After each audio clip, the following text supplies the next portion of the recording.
আসসালামু আলাইকুম ভিউয়ার্স, আজকে আসমিনা কুকিং আপনাদের জন্য নিয়ে এসেছে নতুন একটি রেসিপিটি হচ্ছে কড়াইশুঁটির পরোটা।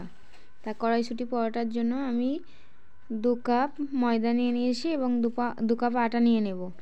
ময়দা আটা নেওয়ার কারণটি হচ্ছে পরোটাটি সফট হবে এবং নরম তুলতুলে হবে। আপনারা চাইলে আটাটি বাদ দিতে পারেন, ময়দা দিয়েই মাখতে পারেন। পরিমাণ মতো লবণ দিয়ে দিলাম এবং সাদা তেল কিছুটা পরিমাণ দিয়ে ভালোভাবে ময়াম দিয়ে নেব। দিয়ে ভালো করে ময়দাটি মেখে একটি ডো তৈরি করে নেব। তো আমার ময়দা মাখা প্রায় হয়ে এসেছে। তো ময়দাটি মাখা হয়ে গিয়েছে। এবারে 1 চামচ পরিমাণ ঘি দিয়ে হাতে মেখে নিয়ে ভালো করে ময়দাটি আর আটার মিশ্রণটি ভালো করে মেখে নেব। নিয়ে কিছুক্ষণের জন্য রেস্টে দিয়ে দেব। এবারে ঢাকা দিয়ে আমি রেস্টে দিয়ে দেব। তার ফাঁকে আমি কড়াইশুঁটিটা ব্লেন্ডারে দিয়ে মিক্সচার করে নেব। কড়াইশুঁটির সঙ্গে আমি আরও কিছু উপকরণ দেবো। 3টা কাঁচা লঙ্কা দিচ্ছি, আপনারা মরিচের পরিমাণটা আপনাদের মতো দেবে। আদা কুচি কিছুটা পরিমাণ দিলাম। জিরা পাউডার দেবো 1 চা চামচের মতো। লঙ্কা গুঁড়ো দিয়ে দেব। পরিমাণ মতো লবণ দিয়ে দেব। কিছুটা পরিমাণ জল অ্যাড করে দেব এবং অবশেষে ধনিয়া পাতা কুচি অ্যাড করে দিয়ে আমি মিক্সচারটি করে নেব। তো আমার মিক্সচারটি করা হয়ে গেছে, একটি পাত্রে ঢেলে নেব।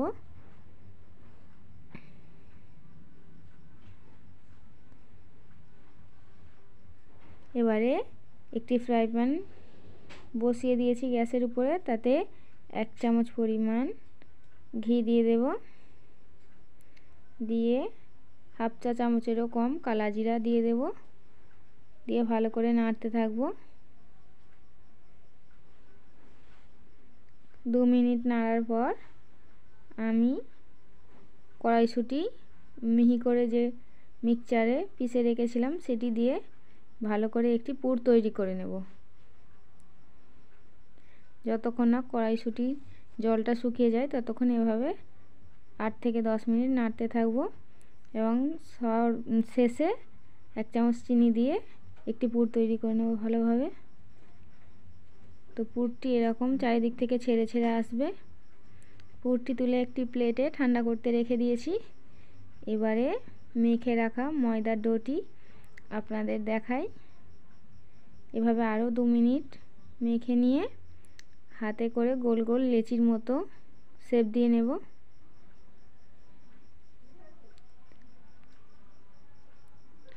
এবারে একটি লেচি নিয়ে অপর হাত দিয়ে গোল বাটির মতো শেপ দিয়ে নেব। দিয়ে এভাবে শেপ দিয়ে নিয়ে একটি চামচে করে ভালোভাবে পুরগুলো দিয়ে অপর সাইড দিয়ে ময়দাটি ভালোভাবে মুখটা বন্ধ করে দেব। দিয়ে এরকমভাবে বন্ধ করে দিয়ে দুটো হাত দিয়ে গোল করে নিয়ে আমি সব কটা লাড্ডু রেডি করে নেব।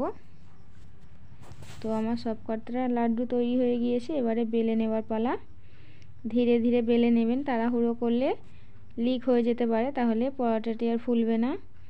তো কত সুন্দর বেলা হয়েছে দেখুন। এবারে আস্তে আস্তে ভেজে নিয়ে চলুন। তাওয়াটি গরম হয়ে গিয়েছিল। এবারে আমি একটি পরোটা দিয়ে দিয়েছি। দিয়ে অল্প পরিমাণ করে তেল দিয়ে ভালো করে দুটো পিঠ উল্টে উল্টে ভেজে নেব।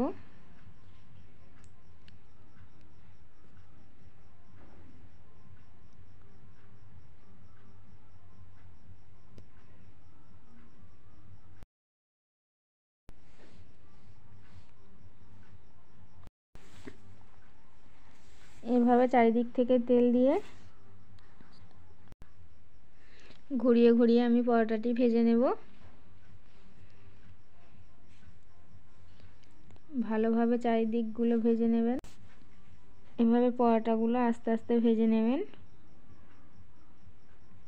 এক পিঠ হয়ে গেলে আর এক পিঠ উল্টে নেবেন, নিয়ে ধীরে ধীরে ভাজবেন।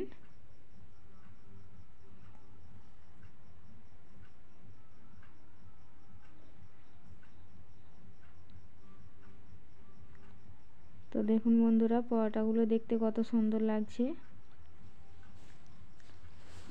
কতটা সফট দেখাচ্ছে, দেখতেও সফট লাগছে। এবারে আমার পরোটা ভাজা শেষ, আমি তুলে রাখবো একটা প্লেটে। আরও একটি ভেজে দেখিয়ে দেবো আপনাদের।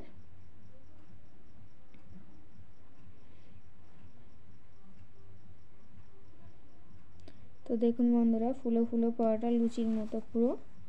আপনারা বাড়িতে অবশ্যই করে একবার করে ট্রাই করে দেখবেন, ভালো লাগবে। আপনার বাড়ির আত্মীয় স্বজনদেরও খাওয়াতে পারবেন, আপনার বাড়িতে আপনাদের থেকে বড় সকলের মন জয় করতে পারবেন।